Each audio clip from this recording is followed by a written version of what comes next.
अस्सलामु अलैकुम व रहमतुल्लाहि व बरकातुहू नहमदुहु व नुसल्ली अला रसूलिहिल करीम अम्मा बाद अऊज़ु बिल्लाहि मिनश शैतानिर रजीम बिस्मिल्लाहिर रहमानिर रहीम या अय्युहल्लज़ीना आमनू कुतिबा अलैकुमुस सियामु कमा कुतिबा अलल्लज़ीना मिन क़ब्लिकुम लअल्लकुम तत्तक़ून।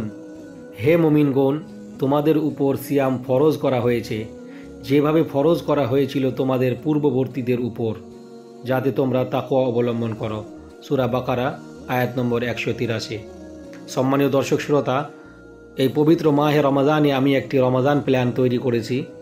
আমার প্ল্যানের মধ্যে প্রতিদিন একটি করে কোরআনে করিমের আয়াত, একটি নবী সাল্লাল্লাহু আলাইহি ওয়াসাল্লামের হাদিস এবং একটি করে দোয়া ইনশাআল্লাহ আপলোড করা হবে। আপনারা প্রতিদিন একটি করে আমার প্ল্যান অবশ্যই শুনবেন। আশা করি আপনারা উপকৃত হবেন ইনশাআল্লাহ। দ্বিতীয় রমাজান। আজকের আয়াত, আউযু বিল্লাহি মিনাশ শাইতানির রাজিম বিসমিল্লাহির রহমানির রহিম আফাহাসিবতুম আন্নামা খলাকনাকুম আবাসান ওয়া আন্নাকুম ইলাইনা লা তুরজাউন।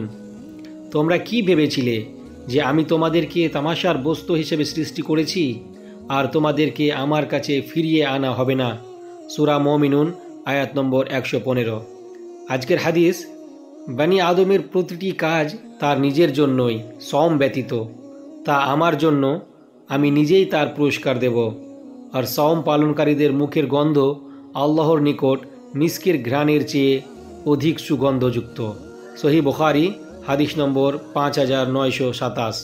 আজকের দোয়া, আল্লাহুম্মা ইন্নী আসআলুকাল হুদা ওয়াত-তুকা ওয়াল আফাফা ওয়াল গিনা। আল্লাহুম্মা ইন্নী আসআলুকাল হুদা ওয়াত-তুকা ওয়াল আফাফা ওয়াল গিনা। হে আল্লাহ, আমি চাচ্ছি আপনার কাছে হিদায়াত, তাকওয়া, সচ্ছলতা ও সংযম, শুদ্ধতা, শালীনতা। সহিহ মুসলিম হাদিস নম্বর 2721। অবশেষে দোয়া করি আল্লাহ রাব্বুল আলামিন যেন আমাদের সকল মুসলিম নরনারীকে এই পবিত্র মাহে রমজানের সওম পালন করার তৌফিক দান করেন। আমিন। আসসালামু আলাইকুম ওয়া রাহমাতুল্লাহ।